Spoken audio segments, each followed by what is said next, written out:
మర్యాదితమని వారుకున్న మంచితనాన్ని వాళ్ళు ఆసరా తీసుకున్నారు. ఇక మంచితనం మనం ఇంకో కొన్ని రోజులు పక్కకు పెట్టి మొండితనంతోనే రాజకీయం చేయాలి. మంచితనంతో రాజకీయం చేస్తే ఏమైంది? నా కుటుంబ సభ్యుల దగ్గర నుంచి కన్నీళ్లు గారినే వాళ్ళు ఏడ్చుకునే రాజని మాట్లాడారు. మర్చిపోలేకపోతున్నా నేను.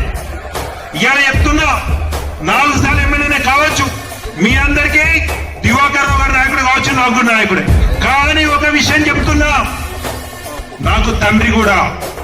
బిడ్డ ఒక్కొక్కరి ఎట్లవరకు అట్లా నాలుగతో మాట్లాడుతాను. అవకాశం వచ్చిన రోజు ఆ వీడియోలన్నీ నా దగ్గర ఉంటున్నాయి, మర్చిపోతలేను.